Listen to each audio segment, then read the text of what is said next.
InsyaAllah kita mula dengan Ummul Quran Al-Fatihah. A'udzubillahi minasyaitanirrajim. Bismillahirrahmanirrahim. Alhamdulillahi Rabbil Alamin. Ar-Rahmanirrahim. Maliki yawmiddin. Iyyaka na'budu wa iyyaka nasta'in. Ihdinas siratal mustaqim. Siratal ladzina an'amta 'alaihim ghairil maghdubi 'alaihim waladdallin. Amin.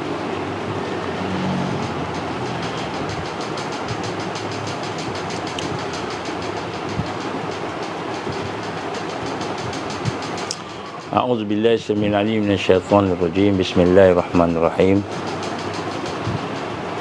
إن الحمد لله نحمده ونستعينه ونستهديه ونستغفره ونعوذ بالله من شرور أنفسنا ومن سيئات أعمالنا من يهده الله فلا مضل له ومن يضلل فلا هادي له أشهد أن لا إله إلا الله وحده لا شريك له وأشهد أن محمدا عبده ورسوله Qala rabbi shrah li sadri wa yassir li amri wa hlul 'uqdatam min lisani yafqahu qawli rabbi zidni ilman amma ba'd. Assalamualaikum warahmatullahi wabarakatuh. Alhamdulillah, pertama kita mengucapkan, melahirkan perasaan syukur kepada Allah Subhanahu wa taala. Dengan keizinan Allah kita diberikan kesempatan pada malam ini untuk sama-sama kita berkumpul. Dan insyaAllah kita menyambung sedikit perbincangan kita yang berkenaan dengan beberapa golongan-golongan yang sesat, terutamanya di akhir zaman. Kerana pada hari ini kita melihat bagaimana manusia yang ada pada di hadapan kita ini banyak yang terlibat dengan fitnah. Fitnah yang menunjukkan mereka ini adalah merupakan orang-orang yang fanatik dengan pandangan mereka masing-masing. Sedangkan kita melihat bahawa sesungguhnya kita ini tidak boleh rasa fanatik, rasa taksub dengan pandangan kita, tapi kita boleh dibenarkan taksub ataupun fanatik itu hanya dengan al-Islam ataupun al-Haq. Jadi dengan Islam aja kita boleh taksub lah, fanatik, sebab Islam tu adalah al-haq daripada Allah Subhanahu wa taala. Jadi sebab tu kita hari ini melihat bagaimana keadaan manusia banyak yang dalam keadaan mereka taksub dengan kumpulan masing-masing, dengan guru masing-masing, dengan pandangan masing-masing. Yang lebih parah lagi, pandangan masing-masing tanpa ada hujah yang benar-benar. Dan malahan kadang-kadang jahilnya kita ini, kita hanya ingat dalam dunia ni hanya kita saja yang ada hujah, ada pandangan. Ulama-ulama pun dia ada perselisihan pandangan dan sebagainya. Tapi insya-Allah pada hari ini kita akan cuba sentuh sedikit perkara ini, dan insya-Allah kita akan tengok tentang perkara yang penting sebagai asas untuk kita menyelamatkan diri kita daripada fitnah jahiliyah arus yang ada. Kita mulakan dengan kita mentajdidkan syahadah kita. Kita tajdidkan syahadah kita dengan kita membaca bersama-sama kalimah syahadah. Bismillahirrahmanirrahim. Bismillahirrahmanirrahim. Bismillahirrahmanirrahim. Asyhadu an la ilaha illallah wa asyhadu anna Muhammadar Rasulullah. Asyhadu an la ilaha illallah wa asyhadu anna Muhammadar Rasulullah. Asyhadu an la ilaha illallah wa asyhadu anna Muhammadar Rasulullah. Allahumma shalli ala sayyidina Muhammad wa ala ali sayyidina Muhammad kama shallaita ala sayyidina Ibrahim wa ala ali sayyidina Ibrahim wa barik ala sayyidina Muhammad wa ala ali sayyidina Muhammad kama barakta ala sayyidina Ibrahim wa ala ali sayyidina Ibrahim fil alamin innaka Hamidum Majid. Alhamdulillah. Jadi kita bersyukur pada Allah diberikan kesempatan pada hari ini untuk sama-sama kita berkumpul, berada dalam satu majlis, ingat memperingati takmil wal istikmal. Jadi alhamdulillah dan tahniah kepada sebahagian daripada kita yang boleh istiqamah. Jadi saya mahu memulakan dengan kata-kata ucapan daripada Sayyidina Umar bin Khattab radhiyallahu an, iaitu merupakan Amirul Mukminin. Amirul Mukminin yang kedua selepas Sayyidina Abu Bakar As-Siddiq radhiyallahu an. Apa kata-katanya? Sesungguhnya dia kata akan terungkailah ikatan Islam. Jadi ikatan Islam ni akan terungkai, dan satu demi satu, satu persatu. Maka apabila munculnya generasi Islam yang tidak mengenali jahiliyah, yang tidak mengenali kesesatan. Jadi Sayyidina Umar bin Khattab radhiyallahu an telah menyatakan bahawa ikatan Islam itu akan terputus, akan terungkai satu demi satu demi satu apabila kita tidak mengenali jahiliyah, mengenali kesesatan.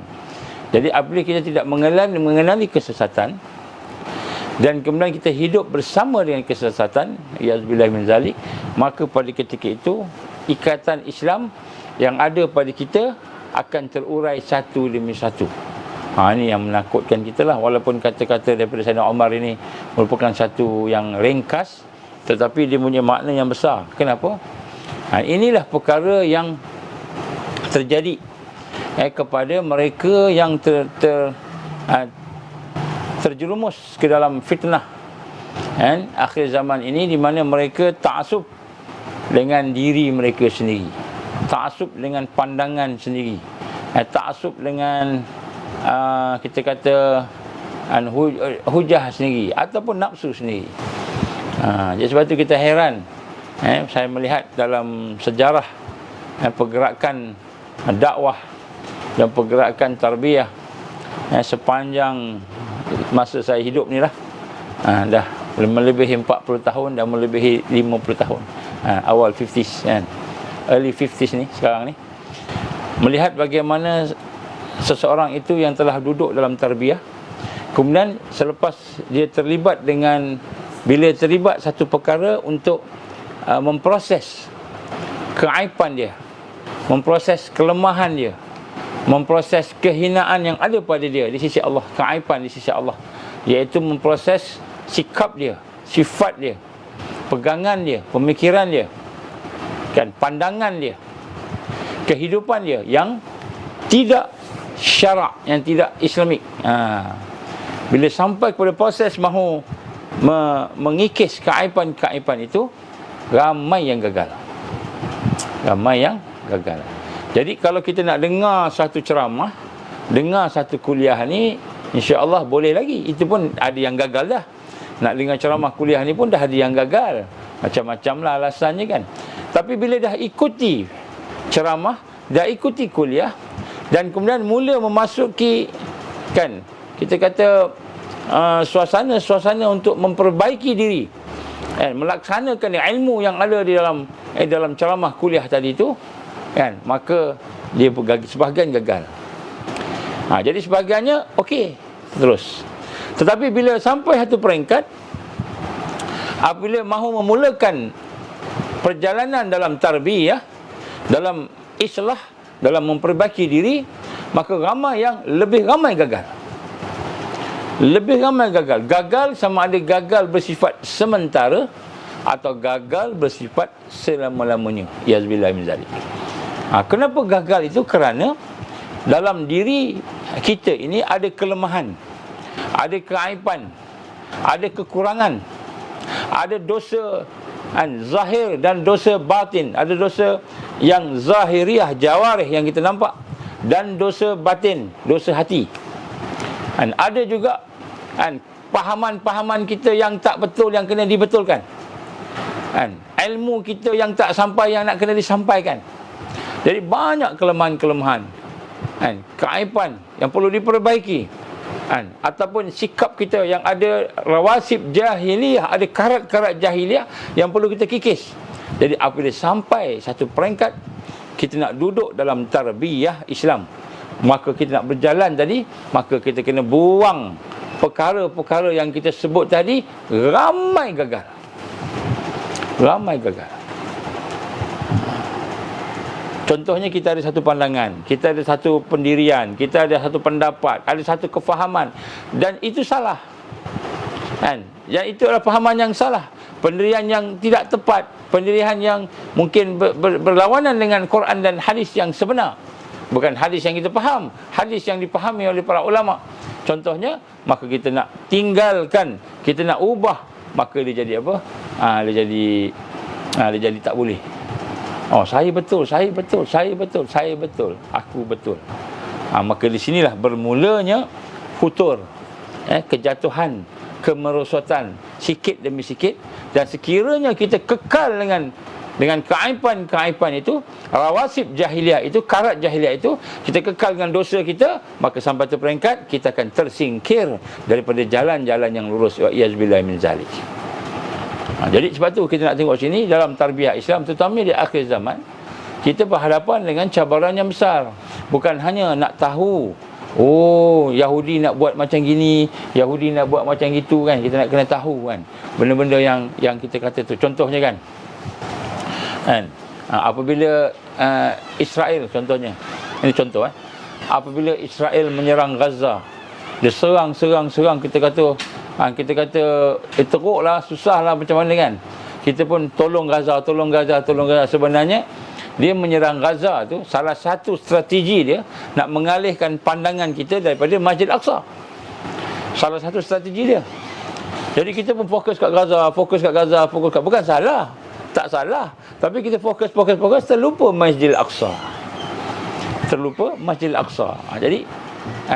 Jadi jahiliah ni, musuh ni, dia pandai, dia buat macam-macam. Jadi begitulah kita lihat hari ni. Kadang-kadang kita rasa kita dah betul, dah okey. Aku dah semayang dah. Dulu tak semayang langsung, sekarang dah semayang. Dulu tak pakai tudung, sekarang dah mula tutup aurat. Kan? Dulu tak macam ini, sekarang dah ada benda-benda baik. Kita rasa kita dah baik. Sampai tu peringkat kita tak boleh nak meningkat lagi. Kenapa? Kerana kita tak mau buang rawasib jahiliyah yang ada, karat-karat jahiliah yang ada dalam diri kita ni, pemikirannya, pandangannya, hatinya dan sebagainya. Ini yang akan membawa seseorang itu menuju kepada futur, kejatuhan, kemerosotan, sikit demi sikit, akhirnya terkeluar yazbillahi min zalik. Ini yang saya perhati kawan-kawan. Ramai kawan-kawan ni dalam pengalaman tarbiyah yang sedikit ini yang kita lalui, kawan-kawan tu yang very aktif dalam dakwah, very aktif dalam satu aktiviti, tetapi ada beberapa penyelewengan, ada beberapa kesalahan, ada beberapa dosa, rawasib jahiliah yang dia pegang, yang dia tak mau perbaiki. Maka akibat daripada dia berpegang dengan perkara-perkara tersebut, Allah tak izin dia untuk nak apa? Meningkat. Akhirnya sekarang ni tinggal kenangan aja. Tinggal kenangan je. Kadang-kadang jumpa sedih. Baik. Apa lagi sekiranya kita terlibat dengan fitnah yang sesat dan menyesatkan, lebih hebat lagi. Bila kita terlibat dengan fitnah yang sesat dan menyesatkan, ini lebih hebat lagi. Sebab bukan saja kita ada kelemahan, tapi kita menambah kelemahan kita dengan penglibatan perkara-perkara yang sesat dan menyesatkan. Yang ini kita nak sebut. Sebab tu antara perkara yang penting kita nak mulakan pada hari ini, seseorang itu berada dalam kesesatan apabila kita tidak benar-benar berpegang dengan islah, memperbaiki diri. Jadi kita dah okey dah baik, dah boleh cakap pasal Islam, dah boleh cakap pasal dakwah, tarbiyah, dah boleh cakap mengenai dengan Quran, tetapi kita tak nak baiki diri kita ni. Kita rasa kita betul, kita rasa kita hebat, maka di situlah akan datangnya satu perkara yang disebut orang yang keluar daripada jalan Allah Subhanahu Wa Taala. Kita tengok apa yang digambarkan oleh Rasulullah, oleh Allah Subhanahu Wa Taala dalam Al-Quran. Allah gambarkan kepada kita, ya ayyuhallazina amanu may yartadda minkum an dinih. Ini satu kenyataan yang menakutkan kita sebenarnya. Wahai orang yang beriman, ya ayyuhallazina amanu, wahai orang yang beriman, man yartadda minkum an dinih, sesiapa di antara kamu yang berpaling, yang murtad daripada agamanya, fasawfa ya'tillah biqaumin yuhibbuhum wa yuhibbunah. kan, maka Allah akan datangkan satu kaum yang lain yang mana mereka itu kasih, Allah kasih kepada mereka dan mereka kasihkan kepada Allah. Jadi Allah gambarkan kepada kita, kamu dah ikut dakwah, dah ikut tarbiyah, dah ikut jalan yang benar, dah bersama orang benar, tiba-tiba kamu nak ambil sesuatu yang tak benar, tak nak meningkat, berada dalam keadaan kesesatan, menyesatkan orang pula, keluar pula daripada jalan-jalan yang ditunjuk oleh Allah Subhanahu Wa Taala dan Rasulullah, maka siapa yang keluar daripada jalan-jalan tersebut, maka Allah akan menggantikan orang lain, orang lain yang Allah sayang, dan orang itu juga menyayangi Allah. Kemudian apa sikap orang tersebut? Azillati alal mu'minin, mereka ni sangat berlemah lembut, berlemah lembut sesama orang beriman. Jadi sifat, rupanya sifat orang yang boleh istiqamah di atas jalan ini, dia tak kasar. Dia tak kasar, dia tak garang-garang. Dia tak tuduh orang lagi, apalagi tuduh orang macam-macam, Dia tidak memperkatakan perkataan yang buruk, tidak menghina, mencela kepada orang beriman. Apa sifat dia? Orang yang Allah sayang tadi, azillatin 'alal mu'minin, a'izzatin 'alal kafirin, dan mereka ni adalah orang yang tegas, yang tegas, yang menunjukkan ketegasannya, menunjukkan kegagahannya kepada orang kafir, orang kafir. Jadi orang-orang yang Allah bagi kekuatan ni, yang untuk istiqamah ni, dia lemah lembut. Jadi orang beriman ni dia lemah lembut. Dia tenang. Lemah lembut tu lahir daripada hati yang tenang. Gitu. Dia bukan lahir daripada lakonan, tak boleh. Ada orang lemah lembut sebab berlakon, ada juga. Tak boleh. Kalau kita lemah lembut dengan sahabat kita sebab lakonan, jangan kita teruskan. Itu semuanya perkara yang itu keaiban. Keaiban. Lemah lembut kerana hati kita tenang. Jadi sebab tu kita nak kena tenangkan hati kita, bersihkan hati kita, dan kemudian pada automatik izzatin alal kafirin, dia akan rasa tegas dengan orang kafir ni, tegas, dia bersikap tegas, dia rasa kemuliaan ni, gagah dia. Orang kafir ni tak boleh ikut macam tu, orang kafir ni jangan kau ikut macam tu. Tapi dia bukanlah dia tengking-tengking apa, tidak, tapi maknanya tegas hati dia tu. Yujahiduna fi sabilillah wala yakhafun lawmata laim, zalika fadlullah yu'tihi man yasha wallahu wasi'un alim. Jadi dia bersifat lemah lembut sesama orang beriman, dengan orang beriman dia lemah lembut, jangan cakap kasar-kasar. Saya tahu pada hari ini saya dapat maklumat ada orang cela-cela, fitnah-fitnah sebagainya kepada orang-orang yang ada ni. Ustaz Rozaini, yang Tuan Guru Rozaini yang baik-baik hati itu pun kena fitnah juga. Dia keluar TV, nak bagi dijemput pergi ke TV, nak bagi apa peringatan ke sebagainya, tiba-tiba dia tuduh pula, ini ulama apa ni masuk TV ni, dulu kata menentang jahiliah semua, dia masuk TV, masuk jahiliah pula. Ada pula orang tuduh-tuduh macam itu. Sian Tuan Guru. Kita juga dengan orang lain lah. Jadi kita pun apa? Kita pun marah, kita pun rasa apa ni cakap macam ni, cakap macam ni. Sedangkan yang orang cakap tu orang yang jahil. Dia walaupun nampak dia ada doktor, dia ada PhD, nampak dia hebat, tapi sebenarnya bila dia melakukan perbuatan-perbuatan yang sesat dan menyesatkan itu, sebenarnya dia jahil. Maka orang jahil ni kita kena salam, kita bersifat sejahtera. Apa Allah gambarkan kat sini? Mereka ini adalah orang yang sentiasa orang yang baik tadi, yang beriman tadi tu, dia azillatin alal mu'minin. Dia sabar, kemudian dia cakap yang baik-baik, dia tak melatah lah, tak melatah. Izzatin alal kafirin, dan kemudian dia bertegas dengan orang-orang kafir. Yujahiduna fi sabilillah, kemudian dia terus berjuang pada jalan Allah. Orang cela dia, orang cakap dia, orang tuduh dia macam-macam tuduhan lah. Kan sekarang ni macam-macam lah. Dituduh oleh siapa? Dituduh oleh orang yang kata dia tahu. Saya ada banyak pengalaman ni. Pengalaman apa? Pengalaman saya. Antaranya kan, pengalaman yang sedikit ni lah kan.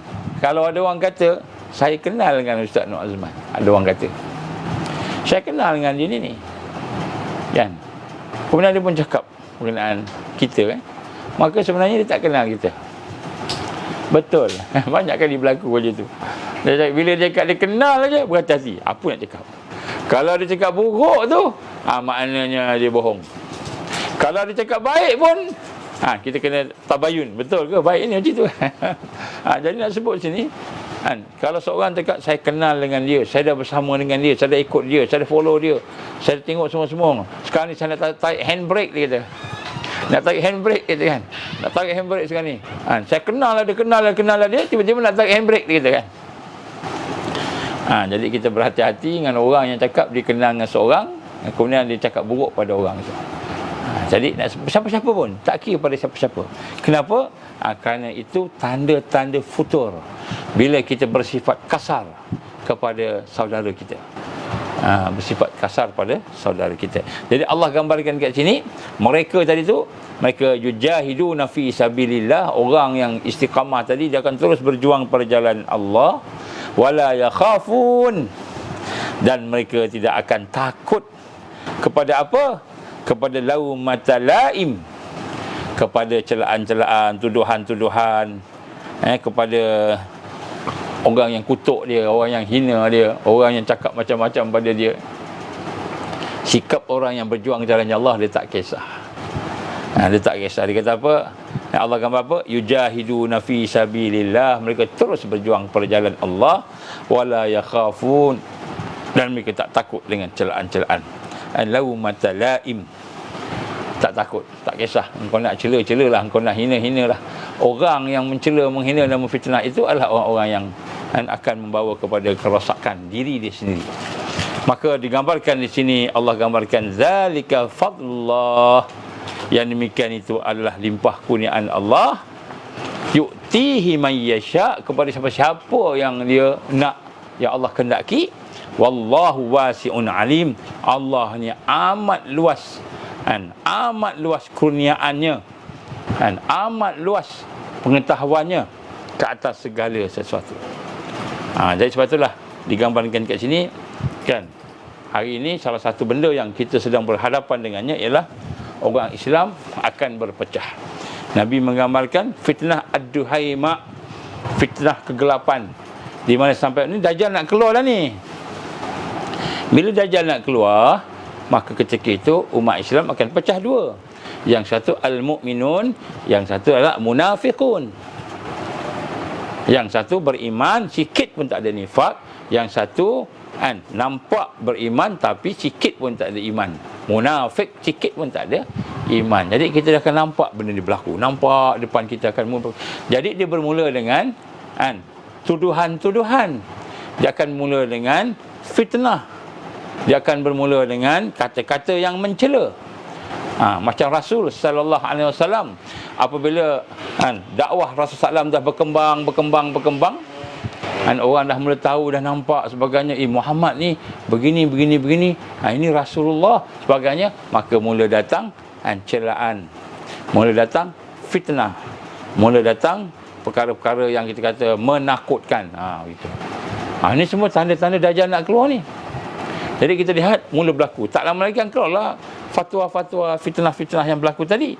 Maka bagi orang-orang yang beriman tadi, dia tak kisah. Sebab benda ni biasa. Rasul sallallahu alaihi wasallam yang hebat dengan akhlaknya, dengan saksiahnya, dengan kita kata maksumnya, pun ada orang yang fitnah macam-macam. Gilalah, tukang sihir lah, pemecah belah keluarga, pemecah belah kaum, bawa ajaran sesat, macam-macam.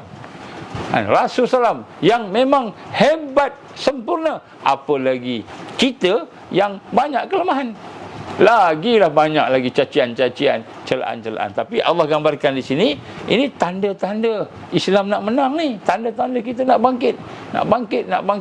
Maka akan terpisah dua golongan tadi. Maka apa yang dibuat oleh Orang beriman, dia tak kisah, dia tak hirau. Orang nak cakap apa? Cakaplah, tak apa. Dia ada lidah, dia ada mulut, dia boleh bercakap. Semua akan patah balik pada dia.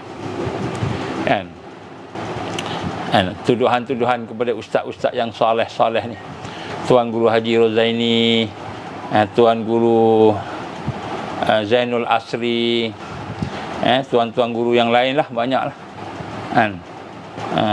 Dituduh dengan macam-macam tuduhan. Paling kurang dituduh bid'ah, paling kurang. Paling kurang dituduh sesat. Paling kurang macam-macam lah. Kan? Jadi bila kita nampak tuduhan-tuduhan kepada ulama-ulama ni, Allah dah sebut dah dalam Al-Quran ini bagaimana dia tak kisah. Kita bukan tak kisah. Kita tengok juga tuduhan tu betul ke ada. Kan? Betul ke ada. Kalau betul ke benar. Kok benar. Kalau benar kita betulkan lah kan. Jadi nak sebut kat sini, mereka akan terus bersifat. Tapi dia bersifat lemah lembut. Dia bersifat lembut. Jadi orang yang sakit hati ni, orang yang dengki ni, kan, sakit hati, dengki sebagainya ni, bila orang tu bersifat lemah lembut, lagilah dia bantai lagi, dia pukul lagi, dia cela lagi. Lagi jauh daripada siapa? Daripada Al-Haq. Maka apa Allah gambar, apa Allah nasihat kepada sahabat-sahabat kita, kepada kita lah kan. Yaquluna la in raja'na ila al-Madinah la yukhrijanna al-a'azzu minhal adhal walillahil 'izzatu walir rasul walil mu'minin walakinnal munafiqina la ya'lamun. Mereka berkata lagi, orang munafik berkata, demi sesungguhnya kalau kita balik semula ke Madinah daripada medan perang, balik, sudah tentu orang mulia daripada kita, daripada orang mulia lagi kuat akan mengusir keluar dari Madinah orang yang hina dan lemah, itu Islam. Jadi Islam yang akan kena usir. Padahal kemuliaan itu adalah pada Allah. Kemuliaan itu adalah kepada Allah. Kemuliaan itu kepada Rasulnya. Walil mu'minin, kepada orang beriman. Walakinnal munafiqina la ya'lamun. Tapi orang munafik ni tak tahu. Jadi mereka akan cakap lah macam-macam lah. Cakap contoh kat sini, dia kata orang Islam akan kena hina, kena apa, macam-macam. Orang Islam ni bodoh lah, sesat lah, scammer lah, macam-macam kan. Maka nak gambar kat sini kan, Allah lah yang mulia kan. Maka apa kata Allah SWT, firman Allah yang dalam surah, yang ayat yang lain, wa in tuti' aksara man fil ard yudilluka an sabilillah in yattabi'un illa dhann wa in hum illa yakhrusun inna rabbaka huwa a'lamu man yadhillu an sabilihi wa huwa a'lamu bil muhtadin. Ini surah Al-An'am. Al-An'am ayat 116 117. Jika kamu mengikuti, jika kamu follow, kamu tengok kebanyakan orang-orang yang ada, majoriti orang yang ada di atas muka bumi ini, kamu nak ikut mereka, nescaya mereka akan menyesatkan kamu. Yudilluka an sabilillah, mereka akan menyesatkan kamu daripada jalan Allah. Dan in yattabi'un, tidaklah mereka itu mengikut illa dhann, melainkan sangka-sangka je. Yang dicakap tu sangka-sangka je kan, tak ada betulnya. Dan wa in hum illa yakhrusun, mereka agak-agak je, mereka kira-kira je. Jadi yang dicakap tu zon. Kalau betul-betul katakanlah seseorang itu tak elok, tak betul, sesat, maka dia akan cakap dengan orang tu, pergi jumpa dengan dia, tuan, saya dapati apa yang tuan buat ni begini, dalam Quran kata begini, dalam hadis kata begini, macam mana pandangan tuan? Maka dia pun kata sebenarnya perkara ini adalah perkara khilafiyah, perkara berbeza pandangan ulama, dan setiap ulama'nya ada ijtihad dia. Jadi ini adalah perkara khilafiyah, khilaf fiqhiyah, khilaf dalam bentuk fiqh. Jadi ada dia punya hujah-hujahnya. Jadi benda yang khilafiyah ini bukan maksiat, bukan dosa, bukan sesat. Benda yang ada khilaf dari kalangan ulama. Oh macam gitu ke? Macam gitulah. Barulah dia tahu, okey tak apa, maka kita boleh berlapang dada. Tapi bila dia cakap tanpa ada sesuatu yang qat'i, yang benar, yang tepat, maka sebenarnya itu semuanya hanyalah in yattabi'un illa dhann, mereka tidak mengikut, hanyalah sangka-sangka. Dan kemudian wa inhum illa yakhrusun, dan mereka juga hanya jangka-jangka je, agak-agak je. Dia tidak apa betul berkira-kira, beragak-agak gitu sahaja. Inna rabbaka huwa a'lam, sesungguhnya Tuhan kamu tahu, maha mengetahui tentang orang yang sesat. Siapa sebenarnya yang sesat? Man yudhillu an sabilih, siapa yang sesat daripada jalannya? Wa huwa a'lamul bil muhtadin, dan siapa yang al-mahdiin, yang mendapat hidayah.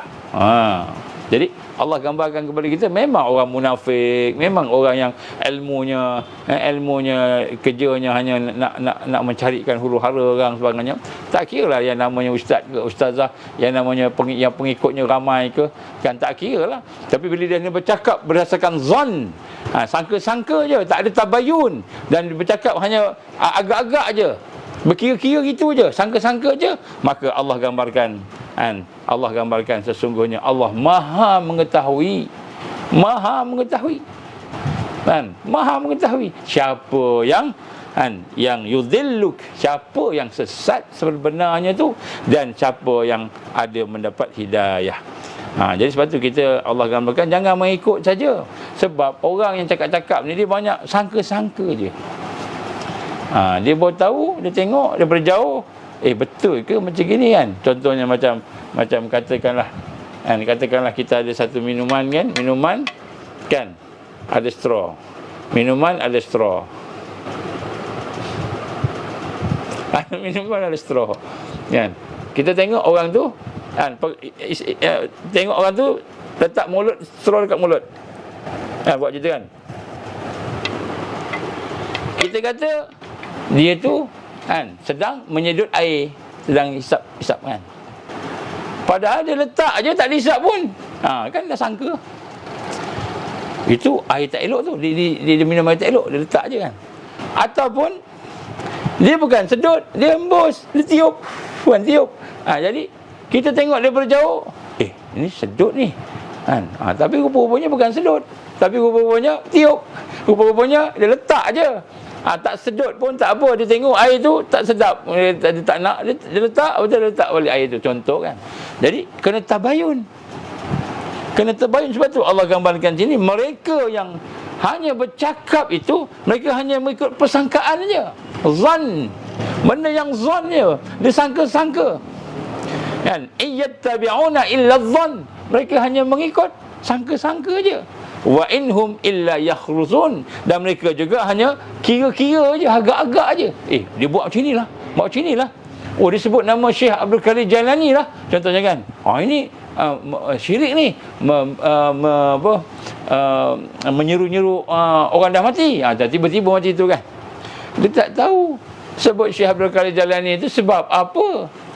Apa kaitannya? Contoh, tak tahu, dia mencakap aja. Jadi sebab tu Allah gambarkan, jangan bimbanglah, jangan sedih, jangan apa. Inna rabbaka huwa a'lam, sesungguhnya Allah maha mengetahui man yadhillu, siapa yang sesat, dan siapa yang bil muhtadin, mereka yang mendapat hidayah Allah. Jadi sebenarnya itu hanyalah merupakan sangka-sangka. Sebab tu bagi kita, jangan layan, wala tahinu wala tahzanu wa antumul a'lau in kuntum mu'minin. Jangan kamu rasa lemah, jangan kamu rasa sedih, sesungguhnya kamu lebih tinggi. Kamu itu tinggi sekiranya kamu beriman. Dan lebih bagus lagi, best lagi, Allah pujuk kita bukan hanya sekadar lebih kamu ni lebih tinggi. Allah sebab apa? Wallazina jahadu fina lanahdiyannahum subulana wa innallaha lama'al muhsinin. Dan orang-orang yang berjihad, orang yang tadi terus buat, tak ada masalah kan, fina, yang berjihad di atas jalan kami, Allah akan bagi hidayah, tambah lagi hidayah. Dan Allah Subhanahu wa sangat suka kepada orang yang memperbaiki diri dia. Jadi sebab itulah di sini antara golongan sesat yang saya nak sebut sebelum saya nak masuk kepada apa yang kita gambarkan sebagai 72 golongan yang sesat tu. Kita ada senarai dia, kita akan bagi tahu. Sebab bila sebut sesat, Jangan sebut sesat aja. Yang mana satu, golongan sesat yang mana satu ni kena cakap. Ini ahlu sunnah wal jamaah kan. Baik. Jadi salah satu daripada mereka yang sesat ialah mereka yang bersikap fanatik, ta'assub, berlebih-lebihan, melampaui batas dengan pegangan dan pendirian mereka. Terutamanya berkaitan dengan keagamaan. Jadi fanatik, ta'assub, dengan pandangan mereka berlebihan, melampaui batas, tuduh ni melampaui batas lah, tuduh ni kan. Dan kemudian tidak ada sifat tasamuh. Tasamuh ni apa pula? Tasamuh ni namanya berlapang dada. Berlapang dada. Dan toleransi, kita ada keluasan berfikir, open dan sebagainya. Sebab tu Allah Subhanahu Wa Taala larang kita bersifat fanatik. Bersifat fanatik. Ini saya cakap benda ni tuan-tuan dan puan sebab kita nak bincang tentang golongan sesat. Sebab lepas ni kita akan cerita siapa golongan sesat. Jadi kita tak nak pula kita, oh ni sesat, kita pun melampau batas, kita tuduh sesat. Jangan. Sebab tu saya mulakan had ni dulu malam ni. Supaya kita jangan jadi orang yang menuduh-nuduh, orang yang tunjuk orang. Tak, tugas kita bukan qadi, bukan mufti. Tugas kita adalah da'i. Kita nak tolong orang, bawa orang. Jadi kita jangan fanatik dengan diri kita sampai kita melampaui batas, walaupun kita betul. Allah melarang dalam surah Al-Ma'idah ayat 77. Qul ya ahlal kitab la taghlu fi dinikum ghairal haqq wa la tattabi'u ahwa'a qaumin qad dhallu min qablu wa adhallu katsiran wa dhallu an sawa'is sabil. Sadaqallahul azim. Subhanallah. Ni Allah tegur kita ni. Apa Allah tegur ni? Qul ya ahlal kitab. Katakanlah wahai ahli kitab. Kita ni ahli kitab jugalah, kita dapat Quran. La taghlu fi dinikum, jangan kamu melampau-lampau. Jangan kamu melampau-lampau di dalam beragama secara ghairal haq, secara tak benar. Jadi kita ingat kita ni dah paling benar dah, paling hak dah. Tapi rupanya kita melampau. Sifat melampau itu adalah sifat yang dilarang oleh Allah. Dan Allah kata apa? La taghlu. Allah larang, jangan kamu melampau-lampau dalam agama, urusan agama kamu, dan pada perkara yang tidak hak. Wala tattabi'u ahwa'a qaumin. Jangan kamu ikut hawa nafsu daripada kaum-kaum kamu yang telah sesat sebelum ini, dan menyesatkan pula wa adhallu katsiran, dan menyesatkan pula ramai orang yang lain, wa dhallu an sawa'is sabil, sesat daripada jalan yang betul, jalan Allah Subhanahu Wa Taala. Jadi Allah larang kita. Sebab tu sekarang ni kalau ada orang tuduh kita, orang ejek kita, orang cela kita, orang fitnah kita, orang buat bohong kat apa sahaja, kita jangan balas. Jangan balas dengan sesuatu yang melampau-lampau pula. Kita cakap pula macam-macam kat dia, berlebih-lebihan. Jangan, itu bukan adab. Orang beriman azillah, dia berlemah lembut dengan alal mukminin, dengan orang beriman. Dalam surah Al-Baqarah pula Allah menggambarkan kepada kita, wa kadzalika ja'alnakum ummatan wasata litakunu syuhada'a 'alan nas wa yakuna ar-rasulu 'alaikum syahida. Subhanallah.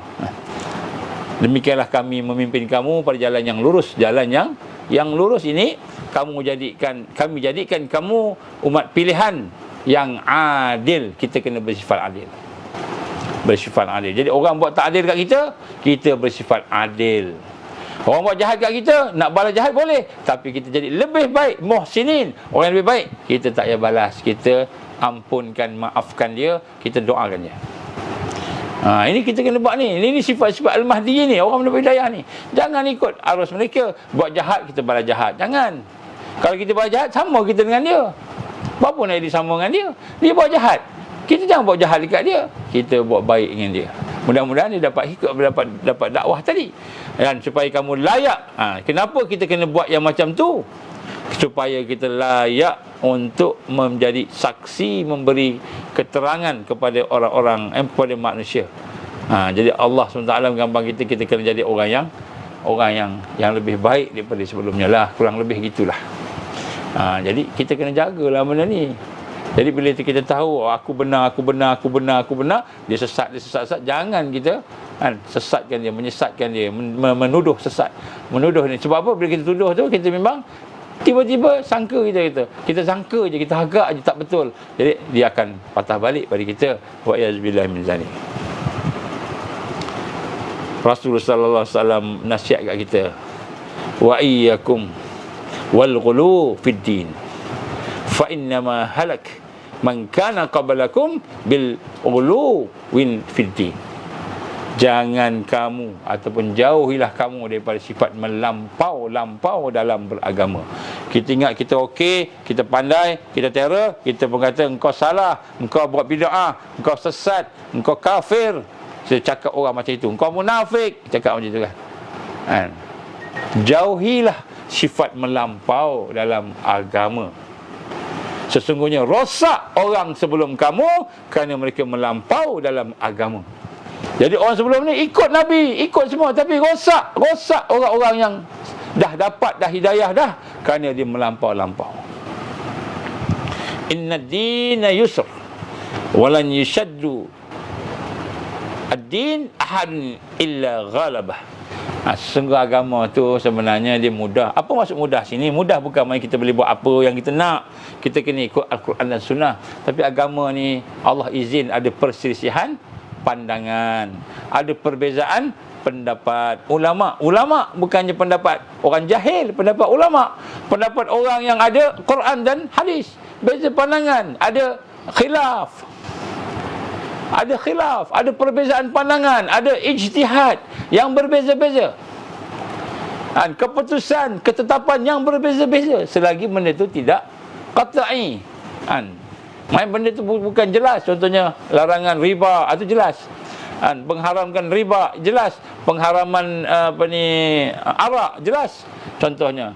Tetapi bila ada dalam benda-benda yang disebut ijtihadiyah, ada ijtihad kat situ, dibenarkan untuk berbeza pandangan, maka jangan kita menyusahkan. Kata apa kata Nabi? Inna din yusra.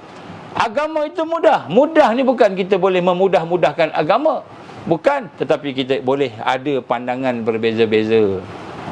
Ada perbezaan pandangan. Kan? Walan yushaddu din. Jangan kamu berkeras mempersulitkan agama kepada kata seseorang itu illa ghalabah, melainkan agama akan kalahkan dia.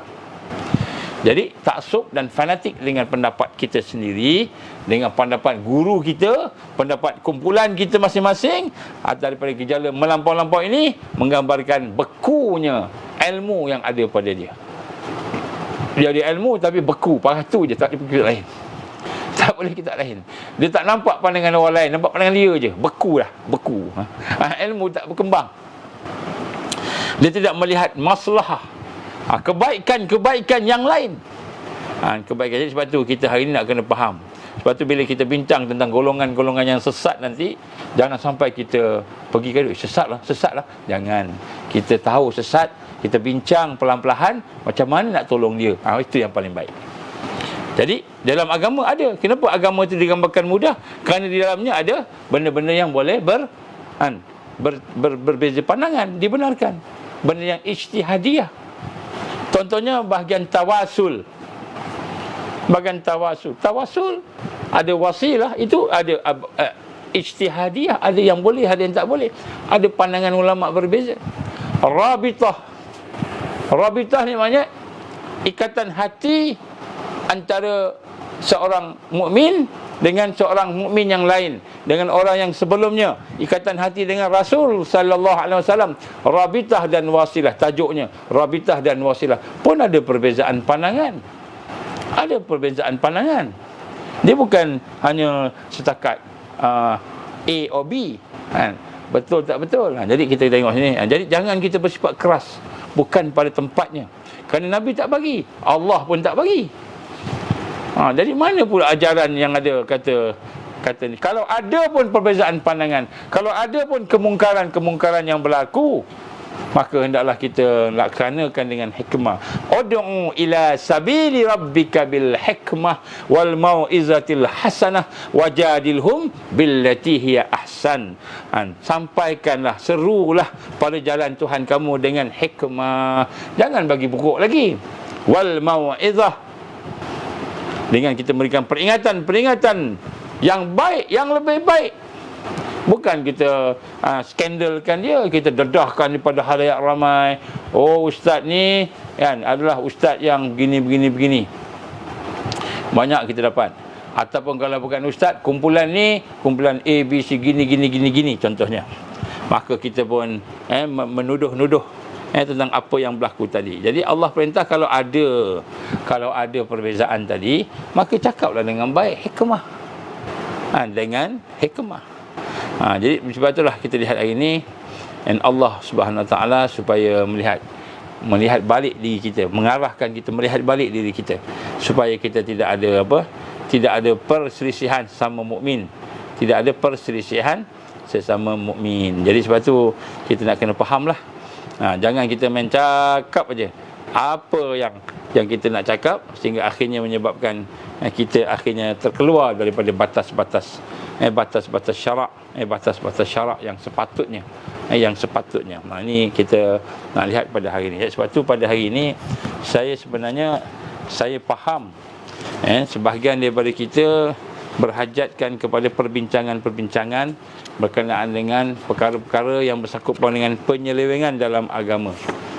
Kita ada golongan-golongan, kita sebut dalam yang lepas, bagaimana kita ada 73 golongan. Ini digambarkan oleh Rasulullah sallallahu alaihi wasallam. Umat Muhammad ni, umat dialah, umat Nabi Muhammad sallallahu alaihi wasallam akan berpecah kepada 73 golongan. Kita dah baca dah hadis tu. Panjanglah kita baca lepas. Dan kemudian daripada 73 tu hanya satu saja golongan yang tidak sesat, yang lain pekat sesat belaka. Jadi kita kena tahulah juga yang sesat tu apa. Jadi yang sesat ini ada pelbagai-bagai, antaranya sesat dengan sebab akidah dia, pegangan dia, sesat dengan sebab perkataannya, sesat dengan sebab perbuatannya, amalannya. Jadi kita dah sebut sesat-sesat ni, maka sesat ni dia ada sebut. Sebab kita kena tengok betul-betul. Jadi pada malam ni saya nak sentuh sikit tentang sesat dari sudut akidahnya. Nak tengok dulu sesat akidah. Apa sesat akidah? Siapa yang sesat akidah ni? Kita buat ulang kajilah benda ni. Sebenarnya orang dah tahu dah ramai. Kita ulang kaji supaya kita tak nak tengok kita bersama-sama dengan orang yang mengikut arus. Baik. Yang pertama sekali, ada 72 puak yang sesat akidah. Sesat yang dimaksudkan ini sesat dari sudut akidah. Akidah yang pertama sekali. Yang pertama ialah kaum Syiah Rafidah. Kaum Syiah Rafidah ini dia ada hadisnya. Panjanglah hujah-hujahnya tu, tapi saya cuba ringkaskan. Kita masa tak banyak. Puak kaum ataupun puak Rafidiyah ini, ataupun Rafidah ini, dia ada 12 kelompok. Jadi akidah Rafidah ini ataupun Rafidiyah ini adalah merupakan akidah orang-orang yang berpahaman Syiah Rafidah tadi. Dia ada banyak perkara-perkara yang menyesatkan. Jadi kita kena tengoklah. Sebab tu kalau ada di kalangan kita ni yang mungkin terikut dengan mereka yang ada kefahaman Rafidah ini, maka hendaklah kita cuba cari semula orang-orang yang Ahlus Sunnah wal Jamaah yang ada, untuk kita faham balik antara etikat. Tengok etikat. Jadi yang pertama sekali Syiah Rafidiyah, ada 12. Ada 12. Yang antaranya etikat mereka bahawa dia kata Sayyidina Ali ni turun daripada langit. Jadi mereka ni mengagungkan Sayyidina Ali. Rupa di atas rupa ketuhanan. Dia rasa Sayyidina Ali ni macam rupa dia tu macam Allah, lalu berupa manusia.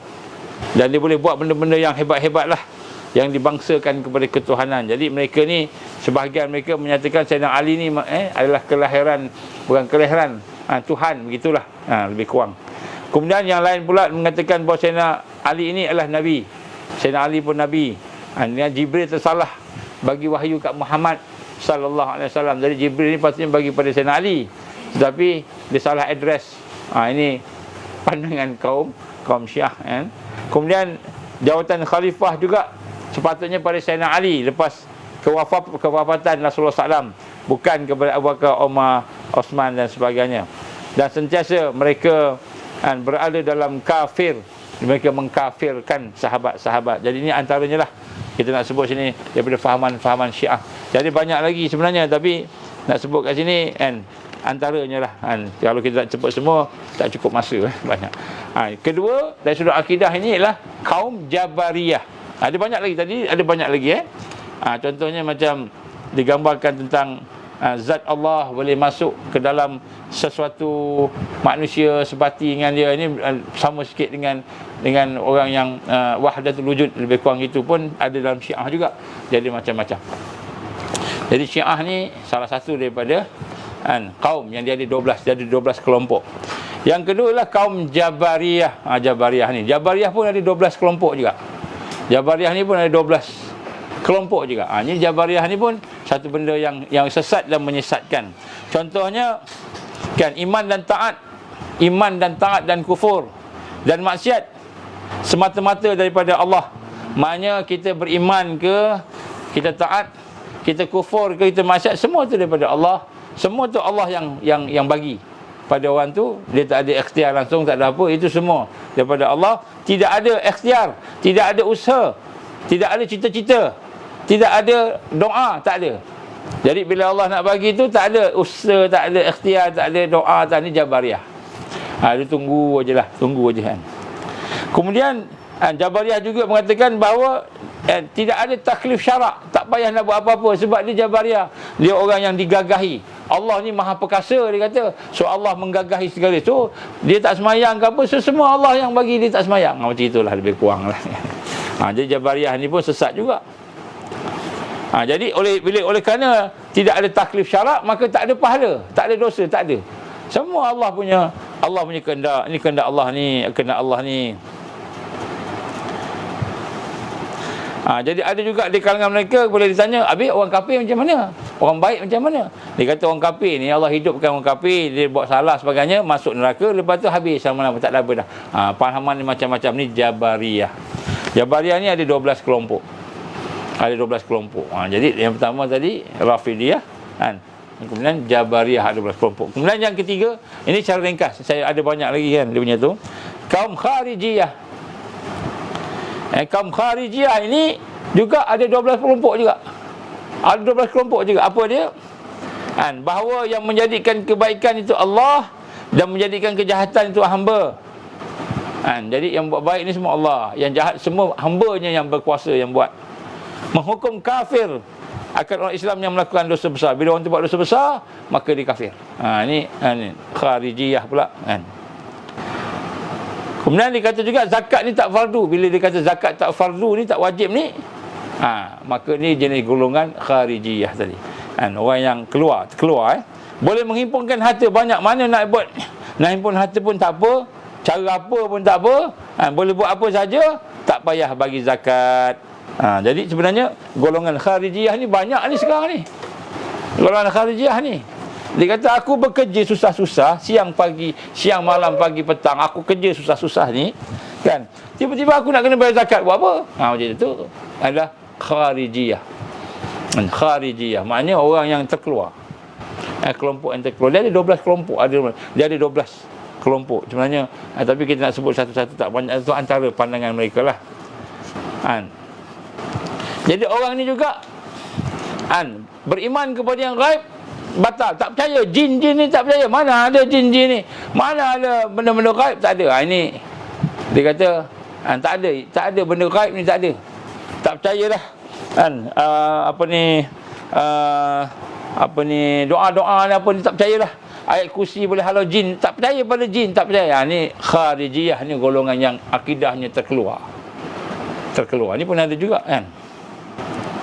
Jadi dia kata semua perempuan perhiasan bagi laki-laki. Perempuan pula sebenarnya adalah milik laki-laki, perhiasan laki-laki.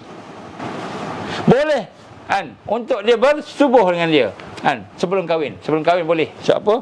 Ini dia berzina. Ini golongan yang terkeluar banyak ni. Orang Melayu kita pun ramai ni. Tak apa, kita boleh berzina, tukar-tukar pasangan lah macam mana kan. Sebab perempuan ni perhiasan dia kata. Perhiasan dia. Kemudian ada juga di kalangan mereka yang mengkafirkan Sayyidina Ali. Dikafirkan Sayyidina Ali pun ada. Begitu juga Abu Bakar, Umar saja. Yang mukmin, yang lain semua kafir dan sebagainya. Adalah kan, sebagainya lah, ada banyak lagi lah. Jadi ini antaranya, ini golongan ketiga. Ada 12 puak juga, ada 12 kategori. Yang seterusnya ialah kaum Qadariyah. Qadariyah ini pun ada 12 juga, 12 puak juga. Ini ulama mengkaji, dia ada 12 puak juga.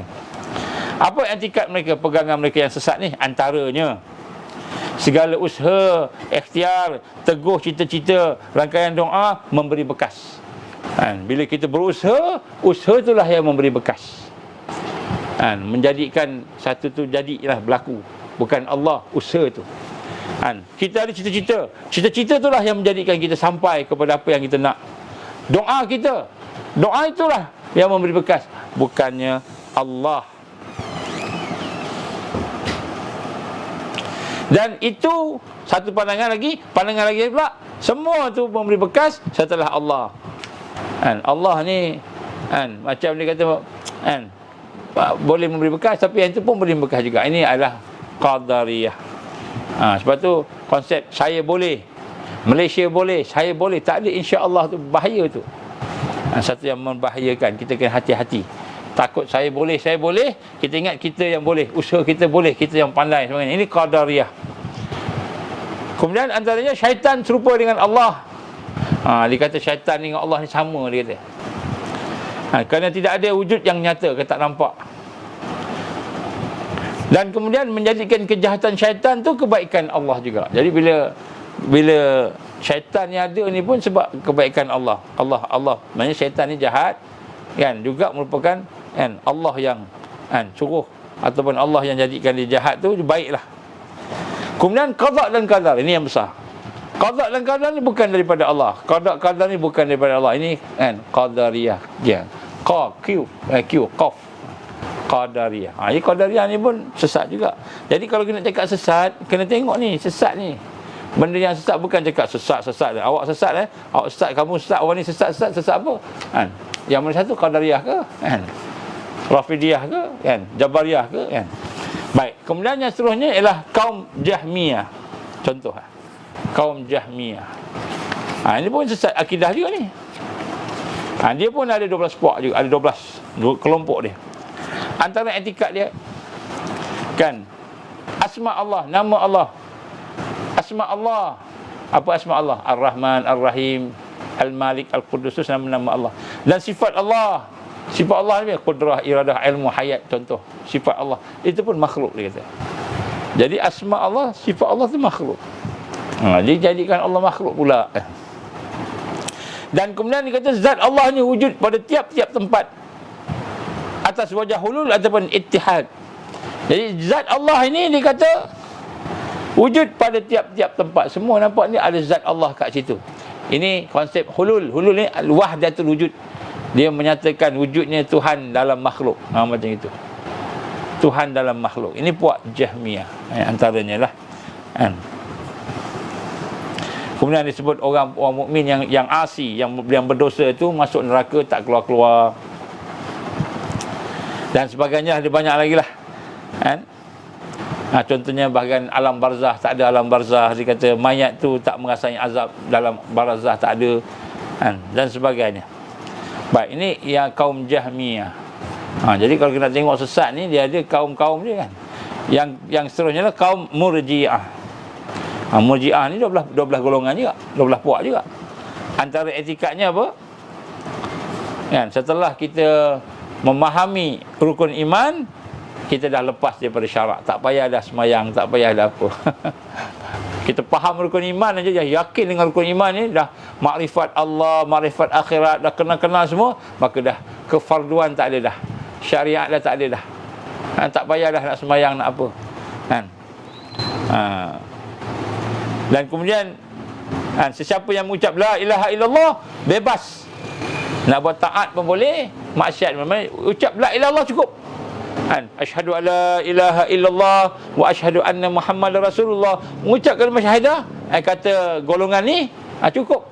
Tak apa, tak payah buat taat, tak payah buat apa, tak apa, dah cukup. Ini orang-orang yang kita gambarkan sebagai fahamannya kan, macam Kristian lah contoh macam itu kan, lebih kurang lah. Nak sebut kat sini akidah dia cukuplah dengan you believe, just believe in Jesus and you will go to heaven.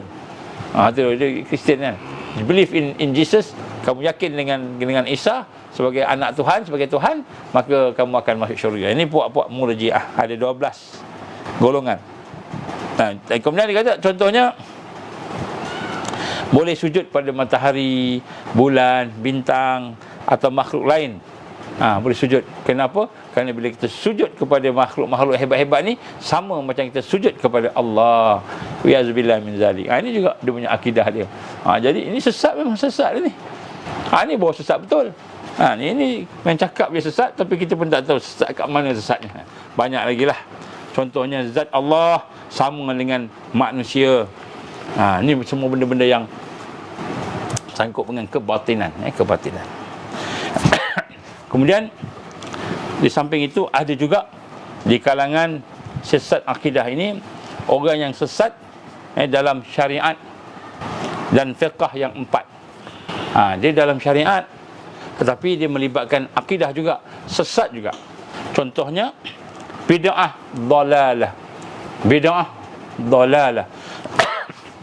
Bid'ah ni sesuatu yang dibuat yang sesat, dhalalah. And karaha, yang dibenci, maka menjadi fasik. Jadi dia mengamalkan bid'ah dhalalah. Dia buat bid'ah ni saya dah sentuh dulu dah. InsyaAllah kita akan sentuh lagi. Lepas ni kita akan sentuh buat bid'ah. Sebab ada orang kata apa, semua yang baru itu bid'ah, dan semua bid'ah itu adalah sesat, dan semua sesat masuk neraka. Itu hadis Nabi. Tapi nak sebut kat sini bid'ah macam mana. Jadi ada golongan-golongan ni yang jenis-jenis dia menggunakan akal dia. Maka dia kata semua bid'ah itu adalah dhalalah. Sedangkan ada hujah-hujahnya, ada bid'ah yang hasanah, ada bid'ah yang sayyi'ah, ada bid'ah yang baik, ada bid'ah yang buruk. Ada. Jadi maknanya dia tak nampak. Jadi sebenarnya ada hujah. Kita akan cerita bab bid'ah ni. Lepas ni kita akan cerita. Tapi nak sebut sini orang yang mengamalkan bid'ah dhalalah. Setengah-setengah ulama sebut bid'ah hakikiyah, bid'ah yang sebenar. Maknanya bid'ah ni memang tidak ada asal. Tidak ada asal dalam Islam. Tak ada asal. Tidak ada perintah larangan, tidak ada perintah suruhan dibuat. Contohnya apa? Tepung tawar. Dimasukkan tepung tawar ni sebagai perkara yang ibadah. Jadi dia buat. Benda ni tak ada pun, Nabi tak pernah buat. Bukan tak pernah buat je, tak pernah suruh. Dan juga Nabi SAW kan melarang kita nak buat sesuatu yang boleh membawa kepada unsur-unsur lain, seperti mengagungkan jin. Contoh macam itu kan. Jadi ini bid'ah hakikiyah yang tidak ada asal. Kita akan bincang tajuk bid'ah ni, kita akan bincang. Tapi nak sebut sini ada orang yang terjebak dengan fiqh mazhab ni yang sesat pun ada juga. Ada juga bid'ah dhalalah karahah, bid'ah yang sesat, yang dibenci oleh Allah tu jadi fasik. Bid'ah dhalalah yang haram jadi murtad. Bid'ah dhalalah yang haram contohnya tiba-tiba dia sembahyang, lepas sembahyang dia baca doa. Oleh kerana nak mengharmonikan agama dengan agama lain, maka dia pun sebutlah nama Tuhan lain. Ini dhalalah yang bukan sahaja karahah, tapi diharamkan. Tak boleh sebut nama Tuhan lain dalam berdoa, tak boleh. Jadi maknanya ini contohnya bid'ah. Yang ini boleh jadi murtad. Boleh jadi murtad.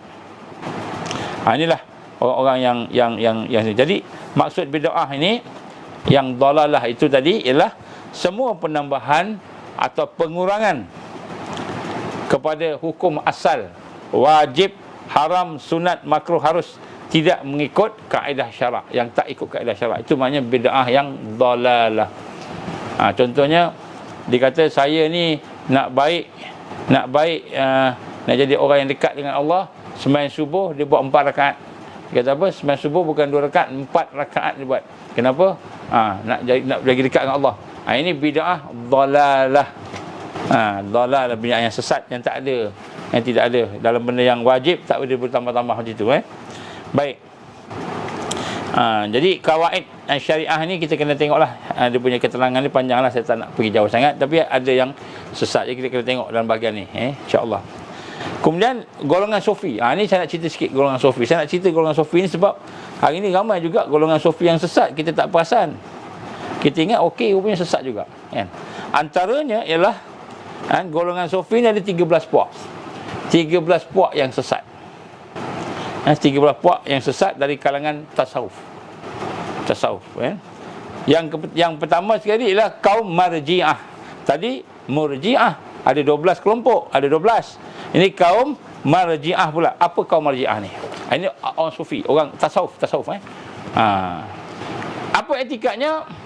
Apabila sampai kepada darjah kekasih Allah, apabila dia dah beramal, berzikir, buat macam-macam, dah sampai jadi kekasih Allah, maka tuan guru ni dah jadi kekasih Allah.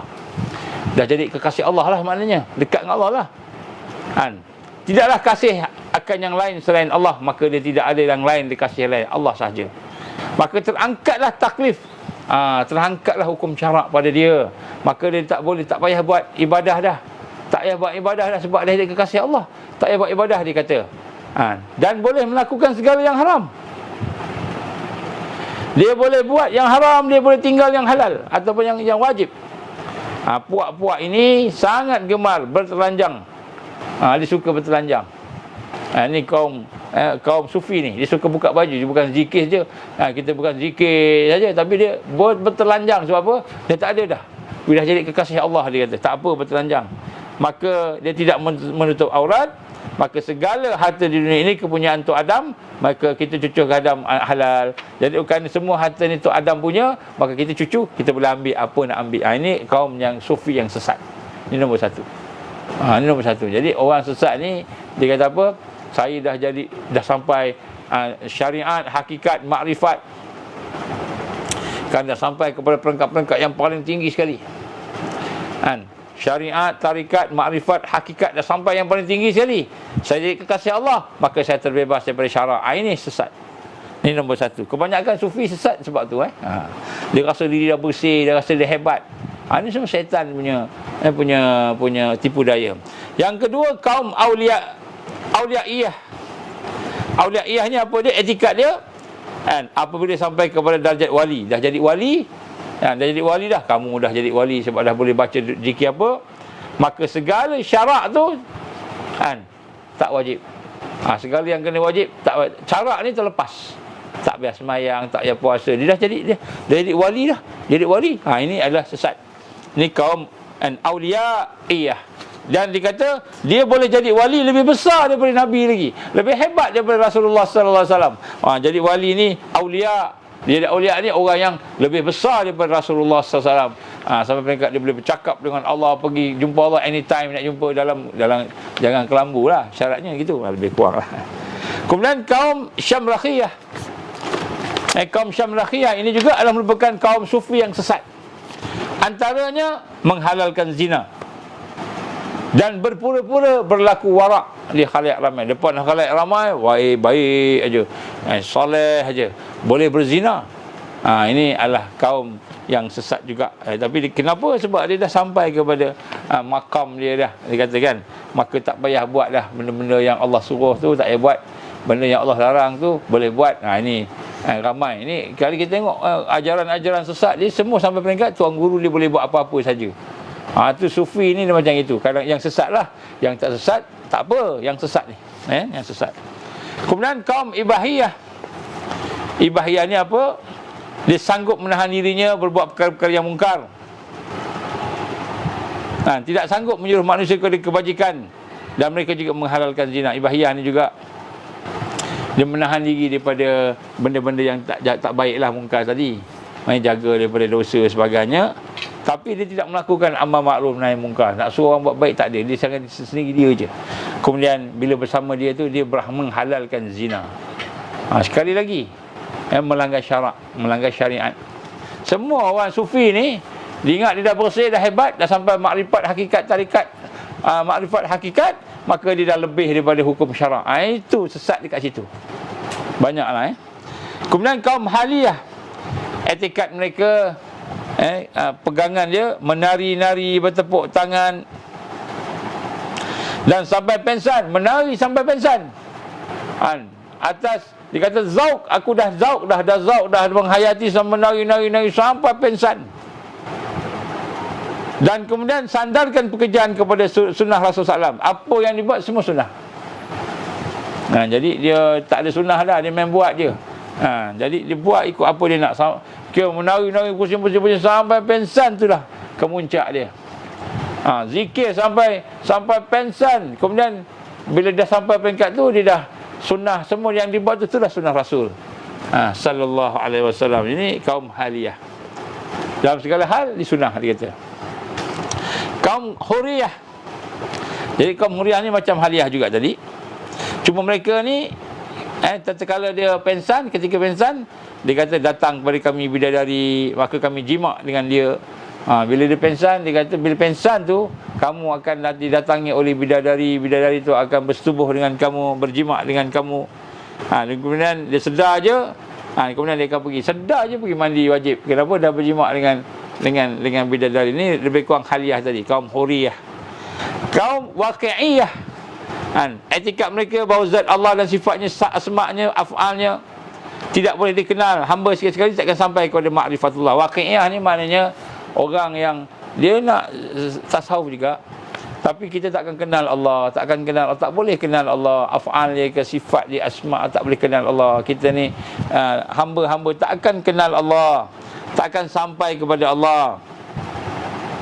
Of course lah kita tak boleh kenal Allah lah dengan kenal yang 100% kan, sebab kita ni lemah.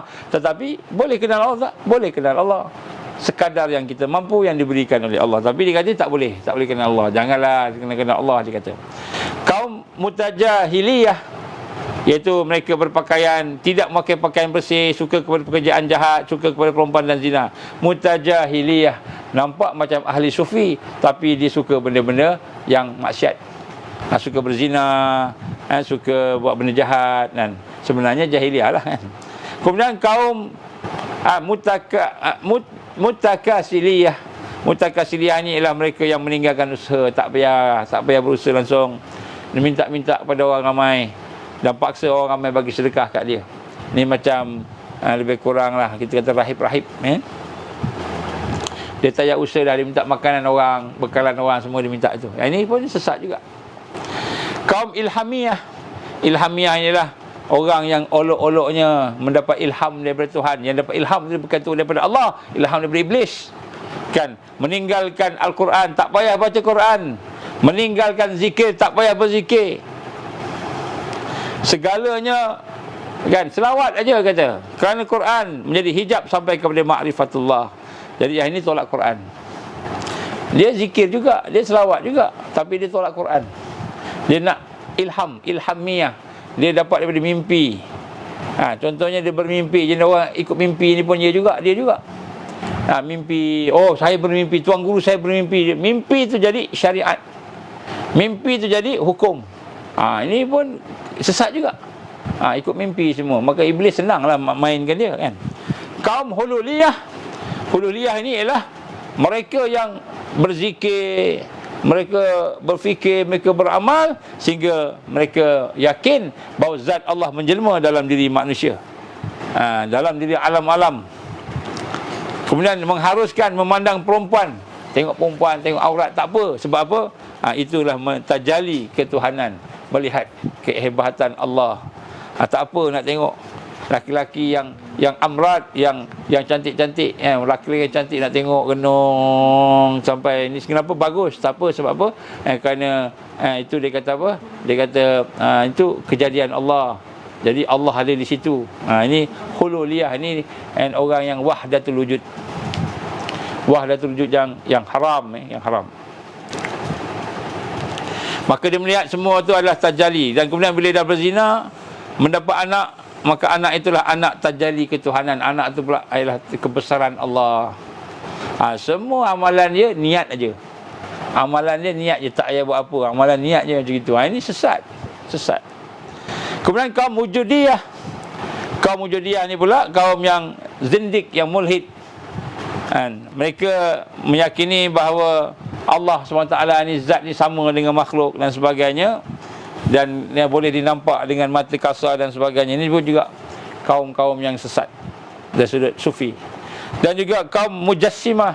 Mujassimah ni kaum yang mengiktikad bahawa zat Allah itu berjisim seperti manusia. Kena hati-hati. Kita kata Allah di mana? Allah di atas. Allah di atas, di arash, di atas. Memang ada Al-Quran Allah di atas, di arash. Tapi adakah maknanya Allah itu bertempat? Dan Allah tak bertempat, Allah tak bermasa. Kita kena hati-hati sikit lah. Ada yang Mujassimah ni yang menjisimkan Allah. Jadi Allah ni bertempat pula, Allah ni ada masa, berkaitan masa pula. Jadi Allah ni bebas daripada tempat, masa, keadaan dan sebagainya, bebas. Sebab semua tu makhluk Allah yang menjadikan. Allah bebas. Laisa kamislihi syai'un. Tidak sama apa yang ada pada makhluk yang kita terfikir ni, tak sama ada pada Allah. Tapi kaum Mujassimah ni, dia menjadikan Allah ini berjasad seperti manusia. Allah ada di sini, Allah ada di situ. Kemudian dia fikir ada tangan Allah, dia bayangkan jasad tangan Allah. Bila Allah sebut tangan ni, tangan macam kita tangan, tapi tak sama lah dengan kita. Dia kata laisa kamitslihi syai'un, tapi tangan tu. Jadi kita kena hati-hati sikit lah. Ini antara perkara-perkara yang menyebabkan sesatnya seseorang bila dia menjasadkan Allah. Sedangkan Allah itu tidak macam manusia, tidak macam makhluk. Allah ni khaliq, dia yang mencipta, tak sama dengan makhluk. Jadi macam mana kita nak membayangkan Allah macam makhluk? Tak boleh bayangkan, tak boleh bayang.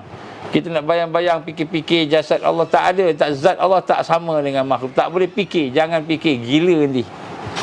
Dan dengan fikir kita gila. Jadi semua puak-puak yang kita sebut tadi itu adalah merupakan puak yang sesat dari sudut akidah, syariat dan juga akhlak, mengikut Ahlus Sunnah wal Jamaah. Jadi ini orang-orang yang sesat. Ini baru kita faham sesat. Jadi kalau cakap terus sesat, tapi kita tak tahu pun sesat kat mana, yang mana satu sesat, entah. Main cakap aja. Oh, rupanya dia ni bukan sesat, tapi dia berbeza pandangan dalam ijtihad. Ijtihad fiqhiyah, ijtihad fiqh. Ijtihad ibadah, dalam ibadah ada ijtihad, perbezaan pandangan. Jadi bukan sesat, rupanya berbeza pandangan.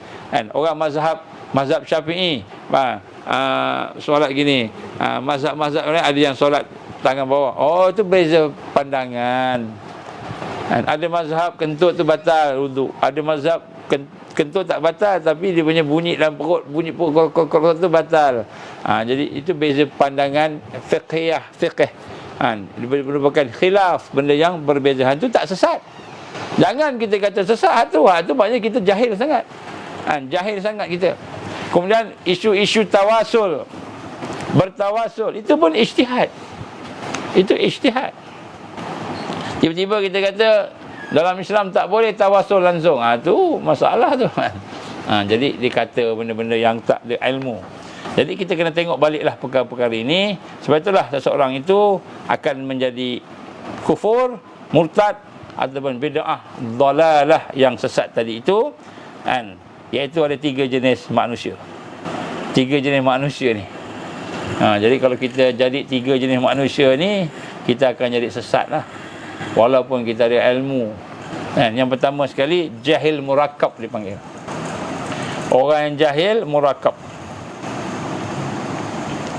iaitu mereka yang menerima dan beramal sesuatu yang baik ataupun yang jahat dengan tidak berbetulan sasarnya atau perkataannya. Perbuatan seorang itu tidak bertepatan, selari dengan kaedah syarak dari sudut akidah, syariat dan akhlak. Jadi jahil murakab ni memang jahil yang tak ada ilmu lah. Dia buat ikut dia je. Dia main buat je, tak ada ilmu. Tak ada panduan. Tak ada panduan, tak ada ilmu. Kemudian yang kedua, jahil basit. Ini jahil basit ni kan, berdegil. Dia dah jahil, degil pula tu kan. Tak nak terima. Keras hati. Dalamnya ada belajar, ada ilmu juga, ada amal juga. Sehingga dia beritahu, dia ada gembira, ada takut sebagainya. Tetapi dia tidak boleh diajar, tak boleh ditegur. Dia saja betul. Dan ilmunya itu pun bukanlah ilmu yang mengikut syariat yang betul. Dia jahil jugalah, tak sampailah. Tapi tak nak terima cakap orang ni. Tak nak terima cakap. Kemudian yang ketiga lah, Rabtul Adi. Rabtul Adi ini pula ialah orang yang berpegang teguh pada hukum adat. Hukum adat je dia ambil. Dia guna hukum adat je. Hukum syarak dia tak terima, hukum adat je. Ataupun hukum-hukum akal tak terima. Dia hukum adat saja. Jadi ini adalah merupakan perkara-perkara yang ada berlaku lah. Sedangkan hukum adat tu dia tak semestinya bertepatan dengan syarak. Kan? Contohnya hukum syarak ada apa? Ada wajib, ada yang haram, ada yang sunat, ada makruh, ada yang harus. Ini dipakat sesat semua. Semua yang tak sama pandangan dia semua sesat. Ni mengikut hukum adat saja. Tengok orang ni macam ni lain sikit je dia sesat dah. Kemudian hukum akal pula adalah yang wajib, ada yang mustahil, ada yang harus. Untuk hukum akal pula. Jadi kalau tengok hukum akal, hukum syarak ni tak sama dengan hukum adat. Hukum adat. Jadi ini semua ni perlukan perbincangan yang panjang lah sebenarnya. Tapi kita masa lah. Kemudian yang keempat, puak-puak yang akan sesat ni, mereka yang sesat ni, jenis-jenisnya, taqlidur radi, iaitu mereka membabi buta je, ikut buta, ikut taklid secara membabi buta tanpa merujuk kepada hukum syarak. Guru dia cakap itu, gitulah, tak ada hujah langsung. Jadi beramal dengan apa yang diikut orang. Ini pun taklid yang menyesatkan. Tahsinul akal atau tahsinul akli, iaitu dia hanya mengikut fikiran dia je, bijaksana dia je, akal dia je. Hujah dia tidak langsung diikat dengan Quran dan Sunnah, diikut akal saja. Ini pun sesat juga. Dan hululiyah ni lebih kurang tadilah, maknanya kita berfikir, kita mengiktikadkan bahawa zat Allah itu jelma dalam alam ini, maka itu juga sesat. Hululiyah. Yang ketujuh, tanasikul arwah. Tanasikul arwah ini ialah orang-orang yang meyakini bahawa zat nabi-nabi, wali-wali, malaikat boleh jelma masuk dalam diri seseorang. Jadi zat-zat nabi-nabi ini, rasul-rasul ni, wali-wali ni, malaikat boleh masuk dalam diri seseorang. Maknanya roh boleh masuk dalam diri seseorang itu. Dan kemudian ada penjelmaan yang boleh menzahirkan perkara yang mencari adat. Ni dan tanasikul arwah. Tiba-tiba kita dimasuki oleh roh Nabi Khidir contohnya. Nabi Khidir masuk dalam badan kita. Kemudian kita boleh buat benda yang ajak-ajak pelik-pelik. Ini adalah sesat. Ini sesat. Tak boleh. Dipanggil tanasikul arwah. Jadi dalam Al-Quran, dalam nas Al-Quran, hadis, ijma' ulama dan qiyas mengatakan bahawa roh nabi-nabi, wali Allah, malaikat diizinkan oleh Allah untuk menjelma masuk ke dalam sini, hanya tidak diizinkan, tidak ada nas. Saya baca semula, tidak ada nas dalam Al-Quran, hadis, ijma' ulama dan qiyas yang menunjukkan bahawa nabi-nabi rohnya, wali-wali rohnya, malaikat rohnya diizinkan oleh Allah untuk menjelma masuk ke dalam diri seseorang. Tak boleh. Allah tak izinkan masuk. Tiba-tiba dia kata Nabi Muhammad masuk dalam badan dia. Tak boleh. Tak ada nas. Di dalam Al-Quran tak ada, hadis tak ada, ijma' ulama tak ada, qiyas tak ada. Maka kalau adalah seseorang itu dimasuki oleh sesuatu, maka itulah jin. Jin yang masuk, kerasukan jin yang masuk dan menamakan dirinya sebagai nabi. Jin tu yang mengaku nabi, wali, malaikat. Kenapa? Kerana nak menipu manusia.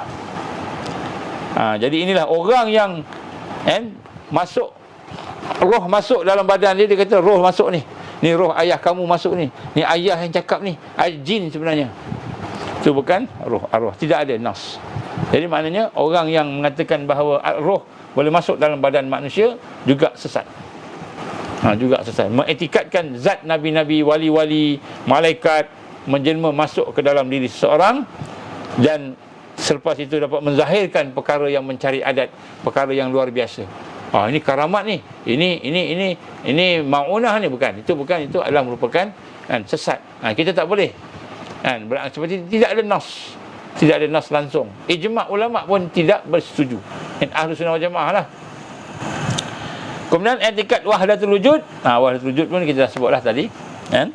Juga sesat. Mengapa dia mengiktikad bahawa zat Allah menjelma pada mana-mana tempat dalam dirinya, bersatu dengan rohnya.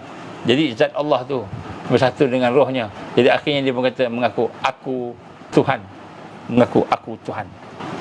Sehingga kemudian dia meninggalkan, dah jadi Tuhan, maka meninggalkan amalan syariat, menghalalkan yang haram, maka taklif syarak pun tak ada. Ini semua adalah merupakan sesuatu yang sesat.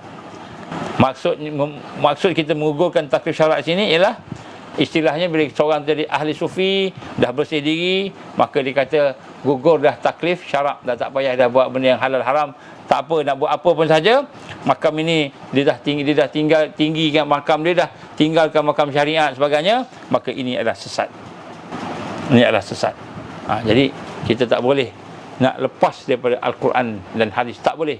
Siapa yang kata saya dah bersih diri saya, hati saya dah bersih, saya dah hebat, saya dah kekasih Allah, saya dah hebat-hebat gini sebagainya, ataupun wahdatul wujud Allah dalam diri saya, maka saya tak payah dah semayang, tak payah puasa, tak payah buat apa, boleh buat dosa semua, maka itu sesat. Walaupun nampak hebat dia, tak boleh, itu sesat. Ini baru sesat. Baru sesat. Kemudian menguraikan Al-Quran, hadis dan kitab ulama dengan kaedah, tidak dengan jahil, tidak dengan kaedah bahasa Arab, dan tidak ada pengajian, majlis pengajian, dan tidak mengambil daripada mereka yang mahir dalam bahasa Arab, yang alim, yang beramal dengan ilmunya.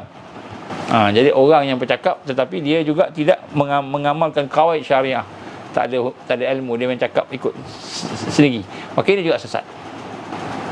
Ini juga sesat. Dia kena ada. Sebab tu salah satu perkara yang penting ialah sanad. Sanad dalam ilmu, sanad dalam amal.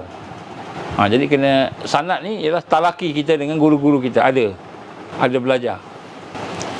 Jadi ini juga akan boleh membawa kepada kesesatan. Itulah insya-Allah sikit sebanyak untuk kita pada hari ini. Dan sudah akidahnya, insya-Allah kita akan sambung. Dan pada masa-masa akan datang saya akan cerita sikit tentang Rabitah Wasilah ni. Ramai orang keliru. Rabitah Wasilah ni, bila kita cerita bab ijtihad, dia ada ijtihad dia. Dia ada dia punya fatwa-fatwanya yang datang daripada khilaf dalam pandangan ulama. Jadi pandangan ulama dia beza-beza. Jadi kita ingat, kita aja yang satu pandangan je, rupanya ada banyak pandangan. Begitu juga akan ada satu perkara yang sesat dari sudut amalan. Kita akan bincang kemudian insya-Allah.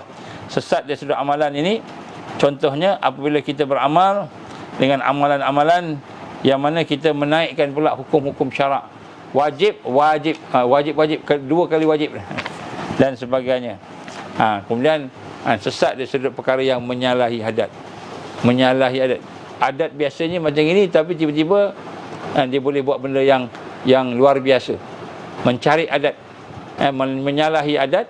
Maka kita tengok amalannya juga ada yang sesat. Jadi ini kita akan sentuh, ada sudut sesat, ada sudut amalan yang berlaku dalam kita punya ni. Dan kemudian insya-Allah tujuan saya menyebutkan perkara-perkara ini supaya kita faham sikit sebanyaklah. Kalau tak detail pun, nak detail kena belajar proper, pergi jumpa tuan guru. Yang ada kita belajar satu-satu. Kemudian selepas tu kita belajar berperingkat-peringkat. Ini cuma saya nak mendedahkan saja supaya kita boleh dapat nampak gambaran yang digambarkan sesat tu apa dia. Kan, bukannya sekadar cakap aja. Kita kena tahu asas dia. Dan kemudian lepas tu kita kena tahu hujah dia. Dan kemudian sesat tu bukan hanya sekadar amal, sesat tu ada juga akidah, pandangannya. Sesat dari sudut akhlaknya, sesat dari sudut syariatnya. Sesat dari sudut amalan-amalan yang mencari adat yang luar biasa ni. Tiba-tiba boleh buat ni, boleh buat apa. Sesat, ada yang sesat, ada yang tak sesat. Kita tengok yang mana satu sesat, yang mana satu tak sesat. InsyaAllah kalau Allah izin, kita akan cuba sama-sama bincangkan, kongsikanlah, doalah supaya mudah-mudahan Allah memberikan kekuatan dan kemampuan untuk kita meneruskan program kita ini, insya-Allah. Itulah sikit sebanyak apa yang kita sebut. Ini agak akademik sikit lah kan, tapi nak sebut sini perkara ini kita kena bincang juga, supaya kita tidak hanya sekadar taklid je, ikut aja apa yang ada pada pandangan kita, tu ajalah yang betul. Jadi bila tengok orang buat sesat, mula-mula jangan cakap sesat dulu. Mula-mula kan tengok dengan dia, fikir macam mana cara nak baiki dia, nak tolong dia, bagi nasihat kat dia. Bukan dengan kita kan skandal dengan dia. Keluar dekat FB, keluar dekat Instagram, keluar dekat social media, cerita keburukan orang, keburukan, kemudian lepas tu kita hukum dia sesat. Itu bukan kaedah dalam Islam. Kaedah dalam Islam, kalau ada orang tak betul, kita kena dekat dia. Ini kaedah kita, sebab kita sebagai apa? Kita sebagai orang awam, sebagai manusia biasa. Tapi kalau pemerintah lain, kalau qadhi lain, mufti lain, hak tu dia boleh keluarkan fatwa. Itu dia ada fatwa dia, ada majlisnya, dia ada kaedahnya. Itu pun dia akan panggil juga siapa yang sesat tadi tu. Dia akan berbincang, berbahas, berdebat. Oh, rupanya bukan sesat, salah sangka je, contoh. Jadi dia ada kaedah dia bukan main pakai fatwa, bukan keluar macam itu je. Dia ada dia punya kaedah dia. Jadi kita nak kena ikutlah. Jangan jadi macam arus hari ni kan, macam kata ketua jin, ini anti vaksin, maka semua anti vaksin kan adalah salah, contohnya. Kita akan susahkan semua anti vaksin, kata ketua jin.